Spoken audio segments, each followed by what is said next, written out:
Hello friends and welcome back to motor redefined. मैं हूं आपका होस्ट और दोस्त अरिंदम घोष और फाइनली आज मैं आप लोगों के लिए लेकर हाजिर हूं ऑल न्यू 2023 होंडा CB350। और टाइटल थंबनेल से आप लोगों ने समझ ही लिया होगा, वीडियो के दौरान मैं आप लोगों के साथ इस बाइक की एक डिटेल रिव्यू शेयर करूंगा। जी हां दोस्तों, चलाते वक्त आपको एक्सपीरियंस कैसा निकाल कर दे सकती है, कितनी वेरिएंट्स आपको मिलेगी, प्राइस आपको कौन सी वेरिएंट के लिए कितना पे करना होगा, फीचर स्पेसिफिकेशन, माइलेज आपको यहां पर क्या देखने को मिल सकती है, सब कुछ मैं आप लोगों को इन डिटेल बताऊंगा ताकि वीडियो के एंड तक ये चीज आपको क्लियर हो जाए कि अगर आप इस बाइक को कॉम्पिटिशन के साथ कंपेयर कर रहे हैं तो कहां तक ये बाइक खरीदना आप लोगों के लिए सही हो सकता है। दोस्तों आगे बढ़ने से पहले very special thanks to big wing Honda Chinappa Kolkata for providing me this bike ताकि मैं आप लोगों तक ये रिव्यू पहुंचा सकूं। वेस्ट बंगाल के हावड़ा हुगली कोलकाता में अगर आप रहते हैं, कोई भी आप होंडा बिग विंग से बाइक खरीदना चाहते हैं, शोरूम को बिल्कुल कांटेक्ट कर सकते हैं। डिटेल्स अभी आपको आपके स्क्रीन पर दिख गई होगी। तो चलिए दोस्तों शुरू करते हैं। दोस्तों यहाँ पर वॉक अराउंड से करते हैं शुरुआत और हर वीडियो की तरह जैसे मैं आप लोगों को की बताता हूं, देख लीजिए होंडा की लोगों के साथ काफी खास दिखने वाली की आप लोगों को मिल रही है, लेकिन ये वेव की नहीं है। क्या वेव के होने से बेहतर होता है? बिल्कुल आप नीचे कमेंट पे लिखकर बताइएगा। इसको यहाँ पर इंसर्ट कर देते हैं दोस्तों और बात करते हैं कि आप लोग को यहाँ पर वेरिएंट क्या क्या देखने को मिल रही है। बेसिकली जैसे आपने हाईनेस या फिर CB350 RS में देखा था, वही चीज है डीलक्स एंड डीलक्स को डीलक्स। और यहां पर आप जो देख पा रहे हैं दोस्तों, ये है डीलक्स प्रो मॉडल। सबसे पहले मैं आप लोगों को कलर के बारे में बता दूं, दोनों ही मॉडल में आप लोगों को 5 कलर देखने को मिल जाएगा। सबसे पहला pearl igneous black, then matte marshal green metallic, then matte tune brown, ये जो कलर आप लोग देख पा रहे हैं, then matte crust metallic and then precious red metallic. दोनों ही मॉडल में जैसे मैंने आपको अभी बताया था, ये 5 कलर आपको कॉमन देखने को मिलेगा। लेकिन दोस्तों अगर आप लोग प्राइस देख रहे हैं तो दोनों में काफी ज्यादा फर्क है। अगर आप लोग डीलक्स मॉडल देख रहे हैं तो वहां पर 2,34,000 अप्रोक्सीमेटली आपको देखने को मिलेगा। एंड यहाँ पर अगर आप डीलक्स प्रो मॉडल में आ रहे हैं तो यहाँ पर आप लोग को 2,54,000 अप्रोक्सीमेटली देखने को मिलेगी। बाकी दोनों ही बाइक की जो एक्जैक्ट प्राइसेस है वो आप लोगों ने स्क्रीन पर देख लिया है। तो अमूमन आप कह सकते हैं कि दोनों में 20,000 रुपए तक का फर्क है। अब फर्क की वजह से आप लोगों को चीजें डिफरेंट क्या क्या देखने को मिलेगी। एक तो यह है कि डीलक्स मॉडल में आप लोगों को जो फ्रंट फेंडर है थोड़ा सा अलग कलर देखने को मिलेगा।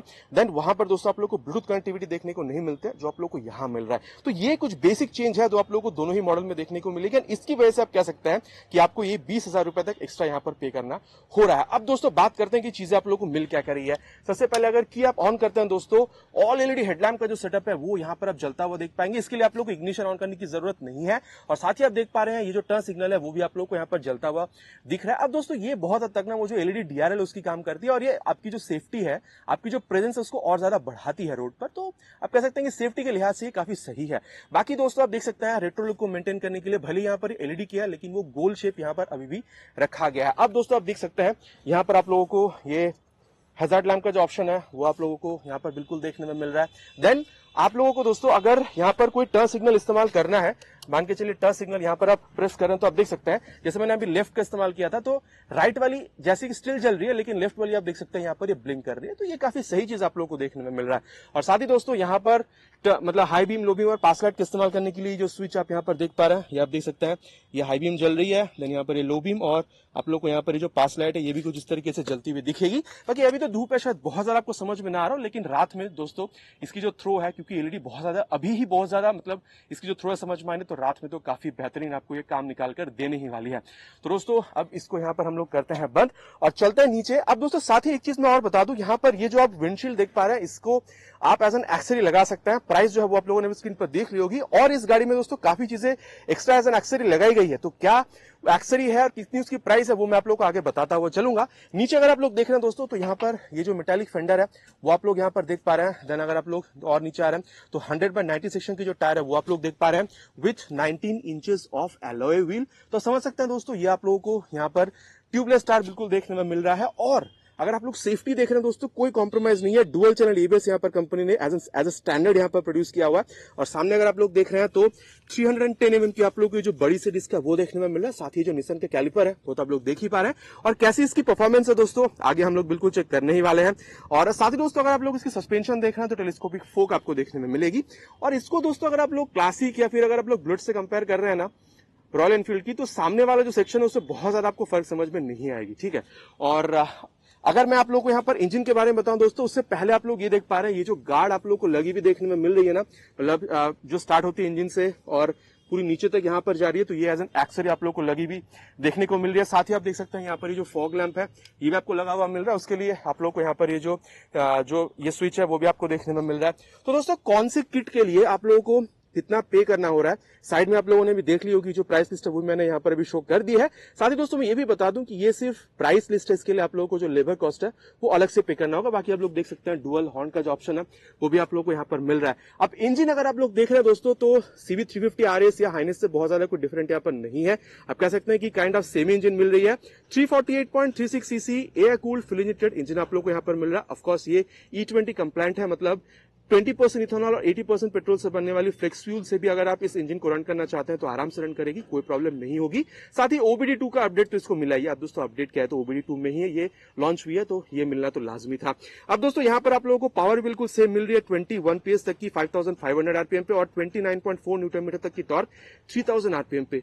समझ रहे हैं दोस्तों, जस्ट 3000 RPM मतलब कितने लो आरपीएम पे आपको कितना बढ़िया टॉर्क निकाल कर दे सकती है।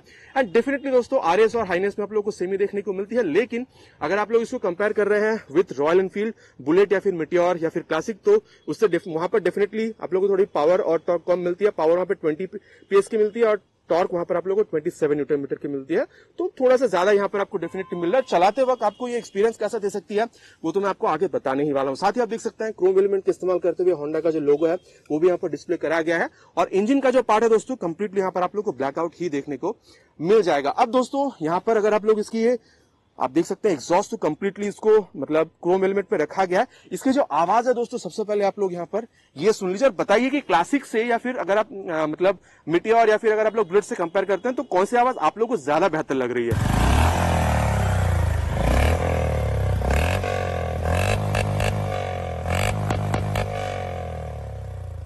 तो दोस्तों आवाज भी आप लोगों ने यहाँ पर सुन लिया, बिल्कुल बताइएगा आप लोगों का क्या राय है। एक बार दोस्तों इसकी जो की है उसको यहाँ पर दोबारा ऑन करते हैं और यहाँ पर इसकी जो रेयर सेक्शन है दोस्तों, क्योंकि अभी यहाँ पर जो मतलब लेफ्ट की टच सिग्नल जो है वो यहाँ पर ऑन है, तो आप देख सकते हैं ये जल रही है। बाकी यहाँ पर आप लोगों को जो टेल लैंप है वो भी देखने को मिल रहा है। ये जो रेयर फेंडर आप देख पा रहे हैं दोस्तों, इसको काफी यहाँ पर लंबा रखा गया और काफी गार्ड करी हुई रखी गई है ताकि अगर कीचड़ विचड़ से भी आपको प्रॉब्लम ना हो, ठीक है, काफी हद तक उससे भी आपको ये गार्ड करेगी। बाकी यहाँ पर जो आप ये बैकरेस्ट देख पा रहे हैं दोस्तों, ये भी आप लोग को एज एन एक्सेसरी लगाना होगा, क्योंकि इसके साथ यहाँ पर ये जो रियर ये जो कैरियर है ये भी आप लोग को एज एन एक्सेसरी ही यहाँ पर देखने को मिल जाएगा। अब दोस्तों अगर आप इसकी यहाँ पर ये रियर में अगर आप टायर देख रहे हैं तो यहाँ पर आप लोगों को 130/70 सेक्शन की बिल्कुल देखने में मिल रही है with 18 inches of alloy wheel. जी हाँ दोस्तों आप देख सकते हैं एलॉय व्हील यहाँ पर आपको देखने को मिल रहा है, लेकिन अगर आप लोग क्लासिक या फिर अगर आप बुलेट से कंपेयर करते हैं तो वहां पर 120 सेक्शन के टायर आपको देखने में मिलते हैं।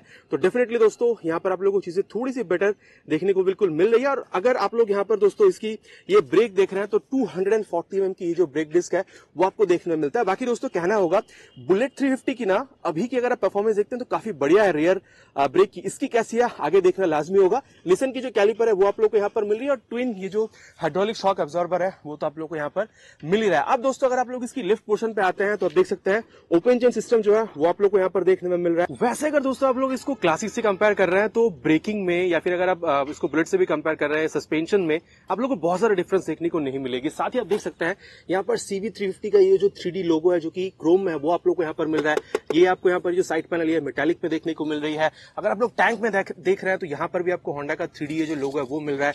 साइड में आपको ये जो टैंक पैड है वो देखने को मिल रहा है और ये भी आप लोग को मेटालिक मिल रही है। इन शॉर्ट आप ये कह सकते हैं दोस्तों कि अगर आप इसकी ये क्वालिटी ओवरऑल देख रहे हैं ना, बिल्ड क्वालिटी, चाहे आप ये पीछे फेंडर देख रहे हैं ये भी आपको मेटालिक मिल रही है, तो आप लोगों को यहाँ पर शिकायत कंपनी का मौका नहीं दे रही है। देन अगर आप लोग दोस्तों यहाँ पर इसकी ये मतलब स्टैंड देख रहे हैं तो मेन स्टैंड आपको मिल रहा है, साइड स्टैंड मिल रहा है। अगर आप लोग अभी हार्ले डेविडसन 440 में देखते हैं तो वहां पर main stand as an axle लगवाना होता है, लेकिन यहाँ पर आपको ऑलरेडी देखने को मिलता है। साथ ही साइड स्टैंड के साथ आप लोगों को side stand engine cut off sensor जो है वो भी यहाँ पर देखने को मिल जाएगी। और यहाँ पर दोस्तों आप देख सकते हैं काफी सुंदर सी जो साड़ी गार्ड है या फिर लेडीज फुटरेस्ट जो आपको ऑलरेडी लगी हुई मिलती है, तो इसके लिए आप लोगों को एक्स्ट्रा जो पे है वो यहाँ पर नहीं करना होता है। अब दोस्तों मैं आप लोगों को इसकी जो डायमेंशन है उसके बारे में बता दूं। यहाँ पर दोस्तों सीट आप लोगों को मतलब जो सीट हाइट है आप लोगों को 800 mm तक की देखने को मिलती है और सीट जो है दोस्तों मतलब कंफर्टेबल है, कुछ बहुत ज्यादा सॉफ्ट में नहीं कहूंगा, बाकी चलाते वक्त आगे इसके बारे में बात करेंगे, लेकिन डेफिनेटली काफी ज्यादा स्पेशियस है। चाहे आप राइडर है चाहे आप पिलियन है और यहाँ पर बैकरेस्ट तो लगी है, तो कंफर्टेबल पिलियन के लिए तो ये होनी ही है। बाकी मैं कह सकता हूं दोस्तों अगर आपकी हाइट अराउंड 5'4" तक की भी है ना, 5'3" तक की भी है, तो आप इस बाइक को चला पाएंगे, बहुत ज्यादा प्रॉब्लम आपको फेस नहीं करना होगा। और वहीं अगर आप लोग इसको कंपेयर करते हैं विथ बुलेट या फिर अगर आप लोग देखते हैं क्लासिक 350 तो वहां पर 5 mm तक ज्यादा सीट हाइट आपको मिल सकती है। टैंक अगर आप लोग देख रहे हैं दोस्तों तो 15.2 लीटर तक की आप लोगों को यहाँ पर ये जो मेटालिक टैंक है दोस्तों, ये यहाँ पर बिल्कुल देखने में मिलती है। और साथ ही माइलेज अगर आप लोग देखते हैं दोस्तों, मतलब 35 से 40 किलोमीटर तक की आप यहाँ पर एक्सपेक्ट कर सकते हैं। और वही अगर आप लोग ग्राउंड क्लियरेंस देखते हैं दोस्तों, तो ये बढ़िया है, क्योंकि मतलब अगर आप लोग क्लासिक 350 में देखते हैं 160 है, लेकिन यहाँ पर 165 है, तो ये सबसे बढ़िया बात आप लोग को देखने को मिलेगा। और कर्व वेट अगर आप लोग देख रहे हैं दोस्तों, तो आप लोग को 187 किलोग्राम की देखने को मिलती है। यहीं पर ये बाजी मात कर जाती है, क्योंकि अगर आप लोग बुलेट या फिर अगर आप लोग क्लासिक से कंपेयर करते हैं, वहां पर अप्रोक्सीमेटली 195 किलोग्राम तक की देखने को मिलती है। तो ये अप्रोक्सीमेटली 8 किलोग्राम हल्की है। परफॉर्मेंस इसकी कैसी होनी है दोस्तों, आगे तो उसके बारे में बात करेंगे ही। साथ ही दोस्तों मैं आप लोग को यहाँ पर जो हैंडल बार है, मीटर कंसोल, उसके बारे में बता दूं। यहाँ पर इसको पहले ऑफ करते हैं। यहाँ पर जिसमें ऑलरेडी बताया था, हाई बीम, लो बीम, पास लाइट का स्विच आपको मिल रहा है। एक चीज मैं बता दूं दोस्तों, अगर आप लोग स्विच गियर्स देख रहे हैं, इसकी जो क्वालिटी है आपको काफी अच्छी ही देखने को मिल रही है। अब दोस्तों यहाँ पर अगर आप लोग ब्लूटूथ का इस्तेमाल करते हैं, तो उसको टॉगल करने के लिए ये काफी सारी चीजें यहाँ पर आप इस्तेमाल कर सकते हैं। बाकी अप डाउन अगर आप करते हैं, तो यहाँ पर आप देख सकते हैं, जैसे कि अभी ये टोटल दिखा रही है, देन आप लोग को battery voltage, then distance to empty range दिखाएगी, देन ट्रिप ए का एवरेज, देन आप लोगों को किलोमीटर पर लीटर मतलब नॉर्मल एवरेज आपको बता रही है, then trip B, then trip A, and then total normal मतलब ओडोमीटर पे आ जाती है। देन यहाँ पर फ्यूल गैस सेंसर बता रही है, गियर पोर्शन सेंसर, टाइम आपको बता रहा है। आप लोग को यहाँ पर जो स्पीडोमीटर है वो भी आप लोग को यहाँ पर बता रहा है। क्या टैकोमीटर की यहाँ पर जरूरत थी, बिल्कुल नीचे कमेंट में लिखना मत भूलिएगा दोस्तों। और साथ ही यहाँ पर आप लोग को ब्लूटूथ कनेक्टिविटी भी देखने को मिलता है, मतलब turn button navigation, call, SMS, या फिर आप यहाँ पर म्यूजिक भी सुन सकते हैं। वेदर अलर्ट्स भी आप लोग यहाँ पर देख पाएंगे दोस्तों। और साथ ही अगर इसको एक बार ऑफ करके मैं ऑन करूं, तो आप लोग यहाँ पर देख सकते हैं कौन सी मोड पर आप चला रहे हैं, इको मोड में है या वो आपको दिखा देगी। देन यहाँ पर आप लोगों को न्यूट्रल पोजीशन सेंसर, देन आप लोगों को यहाँ पर इंजन मैल फंक्शन लाइट, ABS का सेंसर जो है वो भी यहाँ पर दिख जाती है। यहाँ पर ना दोस्तों आप लोगों को एक चीज और खास दिखती है, जो कि कंपनी कहती है HSTC, मतलब होंडा सिलेक्टेबल टॉर्क कंट्रोल। मतलब इसका काम ये है कि जो ट्रैक्शन है उसको मेंटेन करना। ये ट्रैक्शन कंट्रोल वही जो सिस्टम है कंपनी ने यहाँ पर इंप्लीमेंट करने की कोशिश की है। और जो ब्लूटूथ मैंने आप लोगों को बताया है दोस्तों, कंपनी उसको कहती है HSVCS, मतलब Honda smartphone voice control system. ये जो मैंने आपको चीजें बताई है, आप यहाँ से तो कंट्रोल कर ही पाएंगे, साथ ही आप लोग यहाँ पर वॉइस असिस्ट के साथ भी इसको कंट्रोल कर सकते हैं। बाकी आप लोगों का इस मतलब ये जो कंसोल, इसके बारे में क्या कहना है दोस्तों, बिल्कुल बताइएगा। मतलब पार्ट एनालॉग, पार्ट डिजिटल आप लोग को यहाँ पर ये देखने में मिल जाती है। राइट साइड में जैसे दोस्तों आप लोगों ने मतलब इसकी जो लोअर सीसी की बाइक आती है 125-160 सीसी में, वो वहां पर भी आपने देखा था, ये जो इंटीग्रेटेड ये जो किल स्विच है या फिर इंजन ऑन करने का स्विच है वो आपको मिल रहा है। नीचे हजार्ड लैम्प ऑन करने का स्विच ऑलरेडी मैंने आपको उसके बारे में बता दिया है। और साथ ही दोस्तों ये जो मिरर है रेट्रो लुक को मेंटेन करती हुई ये आप लोग को गोल शेप में मिल रही है। बाकी आगे चलते हुए यहाँ पर टेस्ट भी करेंगे कि कितना अच्छा व्यू आपको ये निकाल कर देती है। तो दोस्तों मोटा मोटा मैंने आप लोगों को यहाँ पर बाइक के बारे में बता दिया है। चलिए अब चलते हैं इसकी राइड पर, एंड देन देखते हैं कि कितना अच्छा राइड ये आपको निकाल कर दे सकती है। और दोस्तों राइड रिव्यू की यहाँ पर करते हैं शुरुआत। सबसे पहले जैसे मैं आप लोग को यहाँ पर सीट के बारे में बताता हूँ दोस्तों, वो सबसे पहले मैं आप लोगों को बता दूं, ये आप देख सकते हैं दोस्तों, ये भी कुछ अलग नहीं है, मतलब ये आप लोगों को कंफर्टेबल दिखेगी, सॉफ्ट नहीं। अब दोस्तों सॉफ्ट सीट में क्या होता है ना, लॉन्ग राइड्स में प्रॉब्लम होती है, तो क्योंकि ये बाइक क्रूजिंग के लिए ज्यादातर बनाई गई है, तो क्रूज करते वक्त आप लॉन्ग राइड जब कर रहे हैं प्रॉब्लम ना हो उसके लिए खास ख्याल यहाँ पर रखा गया है। अब दोस्तों यहाँ पर असिस्टेंट स्वीपर क्लच मिलते हैं, जिसकी वजह से आप देख सकते हैं clutch action is very light. अब स्वीपर क्लच का काम क्या है, जब आप एग्रेसिव डाउनशिफ्ट करते हैं हाई स्पीड्स पर, तो रियर टायर नहीं फिसलनी चाहिए, वो उसका काम है, मतलब रियर टायर को फिसलने से प्रिवेंट करती है। चलिए अब उसको भी आगे गाड़ी मैंने ऑन ही नहीं किया, उसको भी हम लोग टेस्ट करके देखेंगे अभी। लेकिन सबसे पहले दोस्तों इसको इनिशियल देखते हैं कैसा है। ओ सही है, second gear, my god, third gear, oh definitely दोस्तों ऐसा नहीं है कि आपको डरा रही है, मतलब वो जो एक आप कहते हैं ना कि ब्रूटल एक्सेलरेशन, वो तो नहीं है, लेकिन धीरे धीरे मतलब लीनियर एक्सेलरेशन है, ताकि आपको डर ना लगे। आप जब एक्सेलरेट कर रहे हैं तो आपको मतलब वो डर का फील ना हो, लेकिन आपको मजा आया, थ्रिल प्रोड्यूस हो। मतलब इनिशियल एक्सेलरेशन काफी गजब है दोस्तों। अगर आप प्लेन के साथ भी है या फिर अगर आप कुछ लोड के साथ भी उसको कैरी कर रहे हैं तो आपको प्रॉब्लम मेरे हिसाब से तो फील नहीं होनी चाहिए। Initial acceleration is too good. और वही अगर मैं आपको बताऊं दोस्तों स्टीयरिंग पोजीशन के बारे में, आप देख सकते हैं पैर आपको काफी सामने की तरफ मिल रही है, आप बिल्कुल सीधा बैठ रहे हैं, हैंडल बार भी काफी ऊंची थोड़ी सी आपके साइड पर है, तो आपके तरफ ये हैंडल बार आ रही है। ठीक है, एक बार दोस्तों इसकी जो टर्न रेडियस है वो भी चेक कर ले। देखिए पैर नीचे रखे बिना इसको हमने आराम से मोड़ लिया, तो दोस्तों टर्निंग रेडियस भी शॉर्ट है और आपको वो भारीपन का भी फील नहीं हो रहा है अगर आप इसको मतलब शॉर्ट रेडियस में अगर आप टर्न करना चाह रहे हैं तो इन शॉर्ट दोस्तों आप कह सकते हैं कि अगर आप डेली राइड्स पर भी हैं, सिटी राइड्स पर भी हैं, तो ट्रैफिक में आपको प्रॉब्लम मेरे हिसाब से नहीं होनी चाहिए, अगर आप स्पेशली टर्न कर रहे हैं या फिर यू टर्न कर रहे हैं तो। वही दोस्तों, अगर आप लोग इसमें मतलब पिलियन के हिसाब से भी बैठ रहे हैं तो भी आप लोगों को मतलब अच्छी जो स्पेस है वो मिल रही है। अब सीट तो कंफर्टेबल है, सॉफ्ट नहीं, मैंने आपको पहले ही कहा है, और स्प्लिट सीट आप लोगों को यहाँ पर देखने में मिल रही है। अब अगर आप चाह रहे हैं कि आप सिर्फ एज अ राइडर ही यहाँ पर इसको चलाना चाहते हैं, पीछे अगर आप मतलब पिलियन के सीट की जगह पे अगर आप कैरियर बिठाना चाहते हैं तो वो भी एज एन एक्सेसरी अगर आप चाहें तो वो भी आप फिट कर सकते हैं। और अब दोस्तों मैं आप लोगों को यहाँ पर थोड़ी सी इसकी जो एक्सीलरेशन उसके बारे में बताऊं, लेकिन उससे पहले जैसे मैंने आपको कहा असिस्टेंट स्लीपर क्लच है, तो असिस्ट की वजह से यहाँ पर क्लच एक्शन तो बहुत ज्यादा हल्की है, लेकिन अगर आप गियर देख रहे हैं ना दोस्तों तो इट्स बटरली स्मूथ, बहुत ज्यादा स्मूथ आपको मिल रही है। मतलब क्या ही कहूं, मतलब अगर मैं बटर कहूंगा ना तो शायद फिर भी कम कह रहा हूं, उससे भी ज्यादा स्मूथ आपको यहाँ पर देखने में मिल रही है। ठीक है, अब एक बार दोबारा यहाँ पर टर्न लेते हैं। ये टर्न लेते वक्त आपको कोई प्रॉब्लम मेरे हिसाब से फील नहीं होनी चाहिए दोस्तों। तो बटरली स्मूथ आप लोग को यहाँ पर जो गियर शिफ्टिंग है वो यहाँ पर आप लोगों को मिल रही है। और अब दोस्तों यहाँ पर इसकी जो एक्सेलरेशन टेस्ट है वो करते हैं, देन स्लीपर क्लच के बारे में बात करेंगे। शुरू करेंगे 3 हॉर्न के साथ। फर्स्ट गियर पे मैंने उसको ऑलरेडी रख दिया है।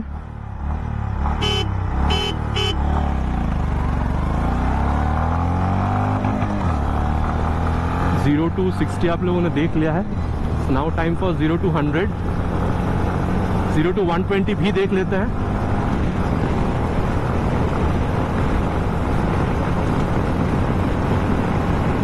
ओ भाई साहब, इतने शॉर्ट स्पैन में इतने 0 to 120 भी कैच कर लिया है। बाकी दोस्तों 0 to 60 शायद ये थोड़ी और कम समय में कैच कर सकती थी, लेकिन क्योंकि फर्स्ट टाइम इसको राइड कर रहा हूं तो मैंने बहुत ज्यादा इसको थ्रॉटल देना मतलब सही नहीं समझा। तो 0 to 60, 0 to 100, 0 to 120 आप लोगों ने यहाँ पर देख लिया दोस्तों।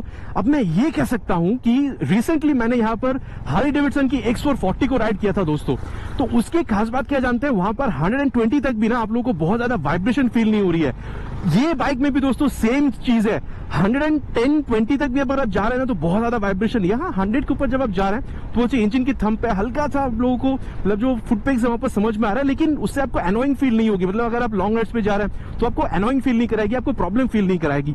और जहां तक बात है दोस्तों स्टेबिलिटी का, 120 तक भी मैंने उसको खींचा। 130 सेक्शन की रियर में आपको टायर मिल रही है, कोई आपको प्रॉब्लम फील नहीं होती है, स्टेबिलिटी में नो प्रॉब्लम। और मैं अगेन कह सकता हूं दोस्तों कि क्रूजिंग स्पीड अगर आप देखते हैं तो 100-120 तक भी आप कर सकते हैं, लेकिन मैं ऑलवेज कहता हूं कि हर एक रोड की अपनी स्पीड लिमिट रहती है, हर एक हाईवेज की, तो उस स्पीड लिमिट को फॉलो कीजिए, या फिर आप जिसमें कंफर्टेबल, अगर आपको 60-70 पे चलाना है वही चलाइए, लेकिन 110-20 तक भी इसको क्रूज किया जा सकता है विदाउट वाइब्रेशन और बहुत ज्यादा प्रॉब्लम के बिना। अब दोस्तों एक बार इसको दोबारा मोड़ते हैं और ये देखिए मतलब मोड़ने में भी आपको मजा आ रहा है, ये बहुत बढ़िया बात लग रही है मुझे। और साथ ही दोस्तों जैसे मैं आपको बता रहा था, इसकी जो स्लीपर क्लच है उसको भी यहाँ पर टेस्ट करता है। ये देखिए अभी सेकेंड गियर से थर्ड गियर पे चलते हैं एंड स्पीड बढ़ाते हैं इसकी, और अभी इसको हम लोग डाउन शिफ्ट करते हैं। ये आप लोग देख रहे हैं आरपीएम में आवाज आई क्योंकि आरपीएम बढ़ी, लेकिन देखिए पीछे का जो टायर है वो स्लिप नहीं करी। थर्ड गियर से हम लोग फट से सेकेंड गियर पे आ गए थे। ठीक है, तो ये एक बहुत बढ़िया बात बनती है दोस्तों, मतलब रियर टायर को ना स्किड करने से ये जो ट्रैक्शन मतलब यहाँ पर ये जो स्लीपर क्लच है वो यहाँ बहुत ज्यादा हमें हेल्प करती है। बाकी कंपनी ने यहाँ पर जो ट्रैक्शन कंट्रोल है वो भी दिया है, लेकिन नाम थोड़ा सा अलग यहाँ पे रखा है। ठीक है, इसको होंडा कंपनी कहती है कि टॉर्क कंट्रोल सिस्टम। बाकी काम काफी हद तक वो ट्रैक्शन कंट्रोल की तरह ही कर रही है, मतलब ट्रैक्शन टॉर्क जो है उसको कंट्रोल कर रही है रियर टायर पे। ठीक है, ताकि ट्रैक्शन बनी रहे।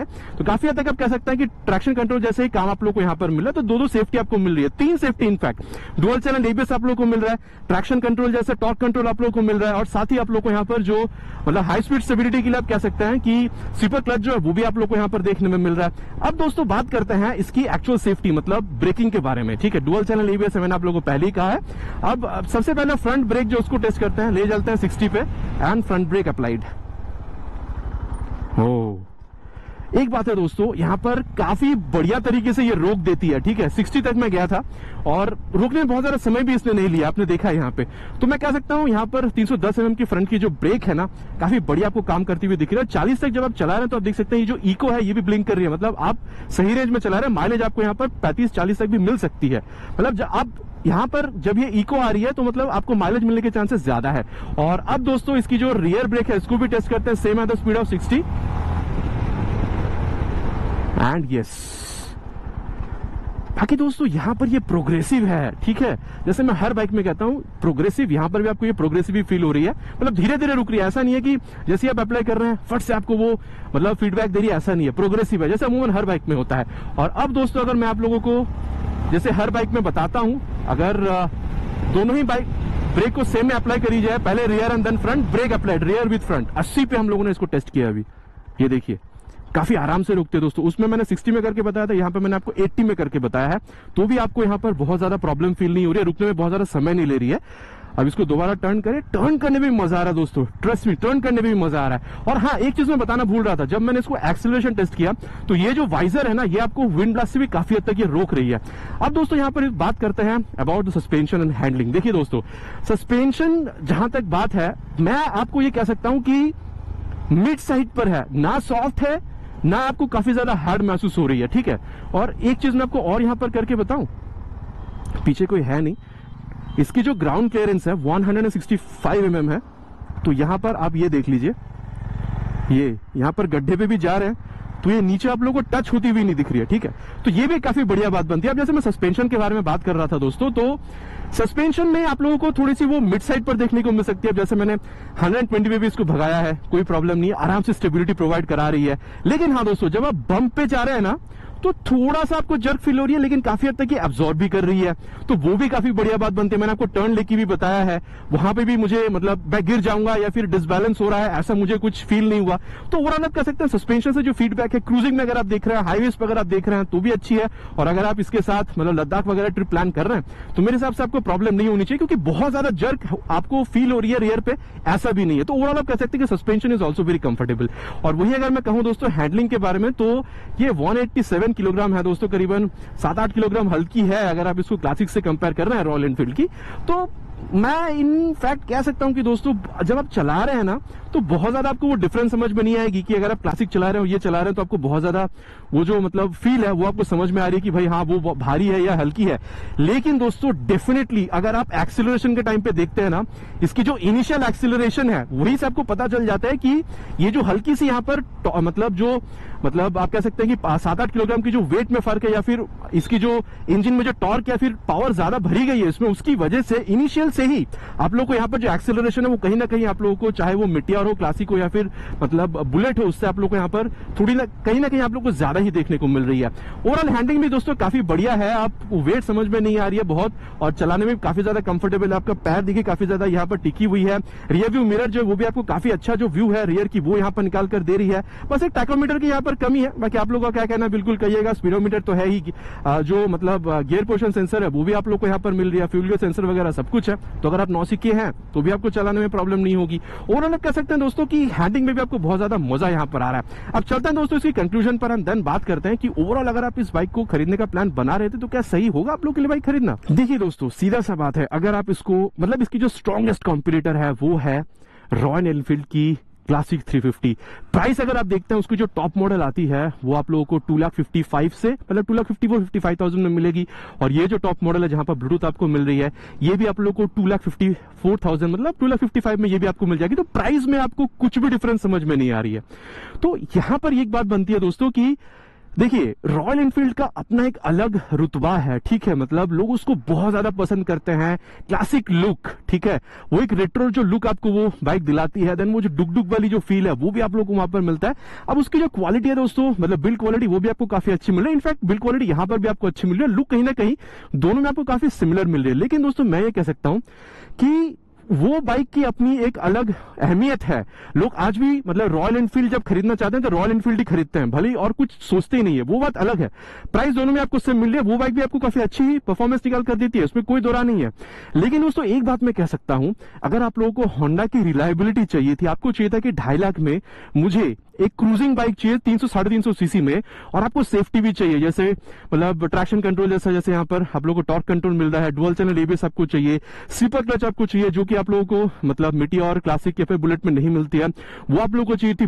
मतलब आप लोगों को ब्लूटूथ भी चाहिए ताकि turn by turn navigation, call, SMS alert, ये सब चीजें आप यहाँ पर एक्सेस कर सके, ठीक है। और प्राइस आपको वही पे करना था 2.5 लाख तक। लेकिन आप लोगों को थोड़ा सा ज्यादा यहाँ पर पावर जो टॉर्क है वो भी चाहिए थी, थोड़ा सा ज्यादा अच्छा एक्सेलरेशन भी आपको चाहिए था।